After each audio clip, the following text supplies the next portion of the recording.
되겠죠. 작은 기도 드리겠습니다. 아버지 하나님 감사합니다. 순복음 행복교회를 이처럼 축복하시고 사랑해 주심을 감사합니다. 여기에 모인 모두에게 엄청난 복을 내려주시고 이 마지막 때 모두가 다 사명자를 감당하고 머리가 되는 귀한 아버지 축복 가운데 거하는 저희 모두가 되게 하심을 주여 믿습니다. 아버지 오늘 참석한 모두에게 엄청난 주님의 축복이 함께하여 주시길 믿사옵고 감사드리며 우리 주 예수님의 이름으로 기도드리옵나이다. 아멘. 예, 제목은 말세의 현상들. 근데 오늘의 설교 말씀은 좀 교육적인 설교가 될 것 같아요. 예, 먼저 성경 속 지도자의 상을 좀 말씀드려 보겠습니다. 예수님 성김의 지도자입니다.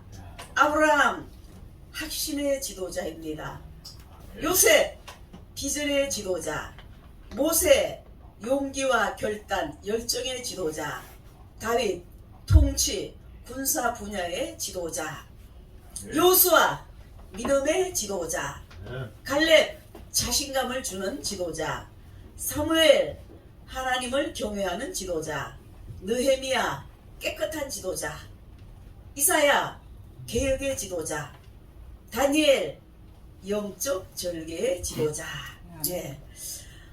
오늘날은 참 바쁜 시대이죠. 격동의 시대이죠. 그리고 또 충동의 시도입니다. 그리고 또 많은 사건들 사고가 일어나는 시대입니다. 그러나 하면 또 천재지변이 일어나는 시대입니다. 한치 앞도 내다볼 수 없는 뜬금없는 터무니없는 사건들이 많이 일어난 천재지변의 모든 세계적인 현상, 말세적인 현상의 사건이 일어나는 시대입니다. 예수님 오실 날이 가깝다는 증표이기도 합니다. 그래서 제가 지금 다 줄이고 하는 겁니다. 그래서 그 당시에 엄청난 큰 사건들이었습니다. 어떤 사건들이었냐? 이러한 사건들, 무슨 사건들이었냐? 그 당시에 망대가 무너졌어요. 예수님 시대에 18명이 죽었다는 것은 엄청난 사건이에요. 그 당시에는 오늘날은 별거 아니지만 오늘날은 뭐 몇백 명, 몇천 명도 죽으니까. 근데 그 큰 사건이 많이 일어나기 때문에 그래서 오늘날은 많은 사람들이 말세라고 합니다. 사도 바울은 말세에 고통당하는 때가 될 것이라고 디모데에게 알려주고 있습니다. 오늘날 우리 모두에게 알려주고 있는 겁니다. 바울이 말한 말세의 현상들이 불행하게도 지구촌의 구석구석에서 일어나고 있는 겁니다. 그러면은 양심의 타락, 첫 번째 양심의 타락. 우리는 양심이 순수하고 맑고 깨끗하고 하나님께로 향하는 양심이 되어야 되는 겁니다. 양심은 하나님께서 인간에게 주신 가장 소중한 선물입니다. 본문에 바울이 지적한 모두가 양심의 타락에 기인한 것입니다. 그 대표적인 현상 가운데 자기만을 사랑하는 겁니다. 사람들이 지금 오늘날 시대에 전부 너무 이기적이잖아요. 계산적이고 너무 자기만을 사랑한단 말이에요. 우린 이런 것에서 벗어나야 돼요. 내 이웃을 내 몸같이 사랑해야 돼요. 위로 하나님을 사랑하고 옆으로 내 이웃을 내 몸같이 사랑하고 할렐루야. 하늘로부터 바다고 누리고 나누고 할렐루야. 그렇게 살아야 되는 겁니다. 오늘 개인주의와 자기만의 중심적인 사회가 되어서 자신과 깊이 관련된 것만을 사랑하고 있습니다. 자기만을 사랑하다가 파멸한 사람이 성경에도 얼마나 많습니까? 가인은 자기만을 사랑하다가 동생 아벨을 죽였고 인류 역사를 피로 점철되게 했고, 에서는 자기 배만을 채우려 하다가 동생 야곱에게 장자권 축복권을 빼앗겼습니다. 오늘날 많은 사람들이 자기만을 사랑하며 사치와 호화의 극치를 누리고 있습니다. 그 사치가 지나치면 안 돼요. 그것도 자기 생활의 분수에 맞춰서 어느 정도 모양을 내야지. 물론 하나밖에 없는 자신을 사랑해야 되는 겁니다. 자신을 사랑함으로 남도 사랑할 수가 있는 것입니다. 하지만 다른 사람을 생각하지 않고 자기만 이기적으로 사랑한다는 그 자체가 문제라는 겁니다. 까딱 잘못하면 가인과 S같이 된다 이겁니다. 돈을 지나치게 사랑하는 건 안 되는 거죠. 왜냐하면 돈을 잘 다스려야지 돈의 노예가 되면 안 돼요. 돈의 종이 되면 안 된다는 겁니다. 오늘날 황금만능주의 시대로 돈 자체를 우상화시키고 있어요. 돈 때문에 살인사건, 부정부패, 부동산 투기, 불공정한 거래, 유괴 여러 사건이 많이 일어나고 있습니다. 그래서 오늘 제가 두 번째 이야기를 들었습니다. 요 팔찌를 이제는 제가 안 끼고 다닐 겁니다. 아니 저기 우리 남편 박 목사님이 선물로 생일 선물로 해줬어요. 그래서 감사한 마음으로 끼고 다녔는데 다음에는 이제 식사 케이크나 끼고 다닐까 합니다. 일찍이 돈에 눈이 먼 아간이라든가 또 은30에 예수님을 팔아넘긴 가룟 유다라든가 이들은 비참한 죽음으로 그 대가를 지불했습니다. 디모데전서 6장 10절에 보면 돈을 사랑함이 일만하게 뿌리가 되나니 이것을 사모하는 자들이 미혹을 받아 믿음에서 떠나 많은 근심으로서 자기를 찔렀도다고 하였습니다. 실상 돈이란 삶 속에 필요 불가결한 겁니다. 왜냐하면 정말 이 세상은 돈이 피 같은 돈이에요. 돈 없이는 못 살아요. 생명보다도 세상 살아가자면은 오히려 더 돈이 귀중할 때가 많습니다. 병원에서도 돈 없으면 안 팔아주잖아요. 그 정도로 돈이 우리 살아가는 데 엄청나게 귀한 겁니다. 그리고 남을 준다는 것은 이거는 보통 일이 아니에요. 완전히 주님만을 바라보고 세상과 나는 갈 곳이 없어야 되는 겁니다. 주님의 믿음에 붙어 써야 되는 겁니다. 아직도 수많은 사람들 이야기 들어보면 나는 그렇게 못해, 나는 그렇게 못해 이런 사람이 많습니다.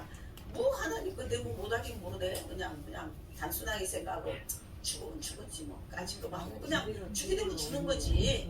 그러니까 이제 그렇게 되기가 쉬운 일은 아니에요. 저는 엄청나게 하나님한테 시련과 고통, 연단 여러 가지 받아봤기 때문에 하나님 두려운 걸 압니다. 제가 하나님 겁납니다. 하나님 거 겁나요. 하나님이 하라면 해야 돼요. 하나님 거지면 내 건가 하나님 뜻대로 안 하다가는 괜히 하나님을 혼난단 말이에요. 할렐루야. 그래서 많은 사람들이 돈 하다가 믿음에서 떠나고 죄를 범하고 고통을 받게 되는 겁니다. 성도는 돈에 얽매이지 말고 크든 작든 감사하며 자족해야 되는 겁니다. 초가집 상가집 살면 어떻습니까? 잠 3번 밥 3끼 먹고 잠잘 자리 있고 따뜻한 방에 자면 되는 겁니다. 옷 입고 다니는 거면 됩니다. 물론 뭐 대걸 같은 군것집에 사면 좋겠지요. 그렇지만은 내 있는 형편에서 감사할 줄 알아야 되는 겁니다. 그래서 제가 아까 감사 찬송을 드린 겁니다.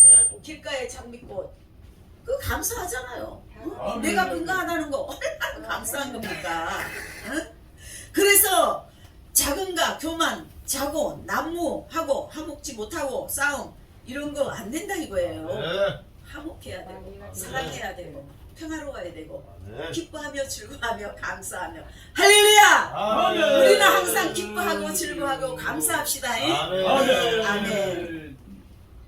그래서 우리는 사회는 어떻습니까? 승량값 같이 생긴 네모난 밀폐된 삭막한 아파트에서 살다 보니까 인정이 메마를 때가 많습니다. 모두가 다 자기 중심적이 되는 겁니다. 사소한 일에도 껄핏하면은 목숨을 걸고 싸우고 이웃에 대하여서도 너무나 무감각하게 살아가고 있는 겁니다. 자신의 이익과 상관이 없으면 앞집에 강도가 들어와도 뒷집에 불이 나도 길에 사람이 죽어가도 그냥 지나쳐 버린다 이겁니다. 오늘날 사람들이 그렇게 무정해요. 응? 도둑이 들어왔을 때는 불이야해야 되는 겁니다. 만약에 도둑이야 그러면 아무도 안 나와요. 도둑이 들어왔을 때 반드시 불이야해야 됩니다. 알았죠? 네. 그래서 제가 지금 막 다 빼먹고 하는 거예요. 이러한 사회는 누가 수당하고 잠재우겠습니까? 바로 저와 우리 모두 믿음인 겁니다. 주님이신 겁니다. 양심을 바르게 함으로 빛과 소금의 역할을 다해야겠습니다. 두 번째, 경건의 상실. 경건의 상실. 경건의 모양은 있으나 경건의 능력을 부인한 사람들이요. 우리가 내적으로 외적으로 경건해야 돼요. 또 거룩한 삶을 살아야 돼요. 그렇다 해서 너무 거룩하면 또 거룩하게 사로잡히는 수가 있어요. 그러니까 이게 모든 거 필요 적절하게 해야 되는 겁니다. 말세에는 쾌락을 사랑함으로 경건의 능력이 없습니다. 칼빈은 말하기를 참된 경건은 하나님을 아버지로 사랑하는 참되고 순결한 양심과 주로서 존경과 죽는 것보다 하나님의 법을 범하는 것을 두려워하는 생활이다라고 말했습니다. 경건은 오직 하나님을 믿는 신앙 안에서 이루어지고 유지되며 말씀의 성취를 위해 순종하는 생활에서 비롯되는 것입니다. 노아 시대에 경건치 못한 사람들은 물로 심판했으며 소돔 고모라 시대에는 불로 심판을 당했습니다. 경건한 믿음을 가진 노아, 롯의 가족 외에는 실상 경건치 못한 불과 유황불로 멸망해가는 소돔과 고모라 성을 무슨 미련이 남아서 누가 뒤를 돌아다 봤어요? 롯의 부인이 뒤돌아봤잖아요. 뭐가 됐어요? 소금 기둥이 됐잖아요. 예. 그래서 이 물로 수장되기도 하고 노아 시대는, 그리고 소돔과 고모라 시대는 불로 다 타 죽어버리고